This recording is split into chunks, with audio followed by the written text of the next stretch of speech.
এই তো কাজ হয়ে গেছে। 1 মিনিট দাঁড়া, আমি এবার আমার বাবাকে একটা ভিডিও কল দিচ্ছি।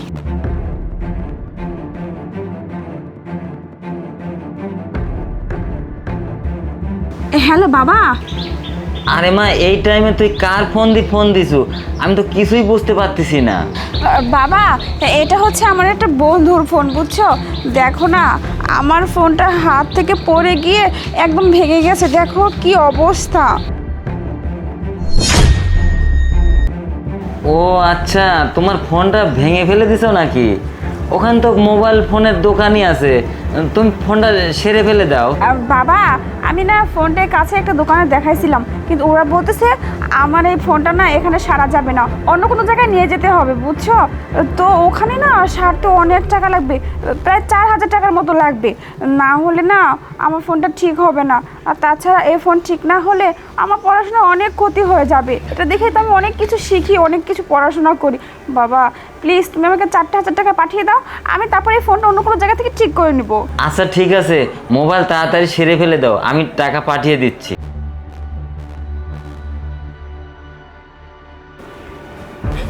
এই দেখ, টাকা চলে আসছে, দেখলি? কত বুদ্ধি খাচ্ছি, আমার বাবাকে কিভাবে বোকা বানালাম। শোন, আজকে 4000 টাকা দিয়ে না মজার মাস্তি করবো। চল আমরা ক্লাবে যাই, গিয়ে একটু চল চল চল। এই মেয়ের পড়াশোনা করাতে গিয়ে আমি একবারে নিঃস্ব হয়ে গেলাম। মা, তুমি চলে আসছো? হ্যাঁ বাবা, চলে আসছি। মোবাইলটা সারা হয়েছে? হ্যাঁ বাবা, ঠিক করে ফেলছি, মোবাইল ঠিক হয়ে গেছে। মোবাইল তো সারেছো, তারপরে সবই করেছো, কিন্তু আমার মন মাইন্ডটা আমার ভালো নাই। আমার মন মাইন্ড তুমি নষ্ট করে দিছো। কেন বাবা, কি হয়েছে তোমার? কি করেছো সেটা তুমি এখনই টের পাবে। বাবা এদিকে আসো তো। কি ব্যাপার নয়ন, তুই এখানে? বাবা তুমি ওকে চেনো? ও এখানে কেন?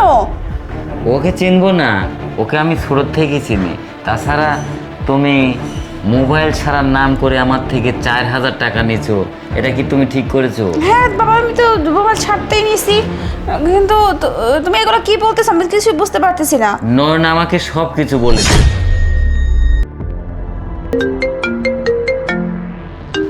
কি ব্যাপার, এই নাম্বার থেকে আবার ফোন আসতেছে।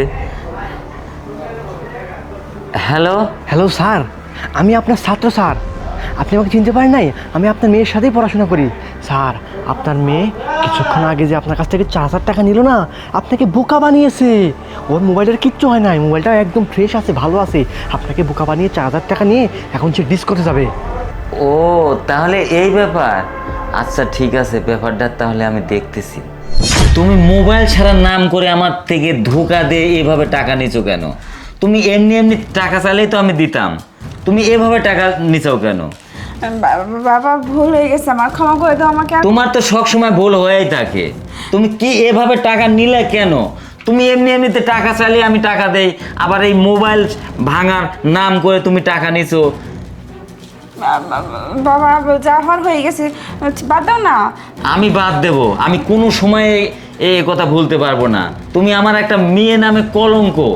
তোমাকে আমি টাকা পয়সা দিয়ে লেখাপড়া শেখাচ্ছি, যে একটা ভালো প্রতিষ্ঠিত করব, ভালো ছেলের সাথে বিয়ে থোয়া দেবো, আমি একটু সুখে শান্তিতে থাকবো। তুমি তা না করে কি করতেছো? তুমি আমার থেকে ধোঁকা দিয়ে টাকা পয়সা নিয়ে তুমি বন্ধু বান্ধবের সাথে তুমি আমোদ ফুর্তি করতেছো। বাবা আর করবো না বাবা, ভুল হয়ে গেছে। হ্যাঁ, তোমার তো খালি এই নেখা কান্না করেই তো এভাবে আমার তিনি টাকা পয়সা নিবে। আমি বলি স্যার, ওকে বিয়ে দিয়ে দেন। একটু বিয়ে তো দেবই। ওই যে আমিরুলের আব্বা বারবার আমাকে রিকোয়েস্ট করতেছে যে তোমার মেয়েটার সাথে আমার ছেলেটাকে বিয়ে দাও। আমি চাচ্ছি যে আমার মেয়েটাকে একটু ভালো লেখাপড়া শিখে একটু দামি বানায় একটু ভালো ছেলের সাথে বিয়ে দেব, এই আমার একটা মনে করো যে আমার আশা। কিন্তু মেয়েটা সে কাজেই নাই, আমার থেকে ফাঁকি দিয়ে টাকা নিয়ে আমোদ ফুর্তি করে। তোমার আজ থেকে লেখাপড়া বন্ধ, এই ঘরেই তোমাকে বন্দি করে রাখলাম। বাবা বাবা বাবা শোনো না। এক ধাপ কোনদিন যেতে পারবে না।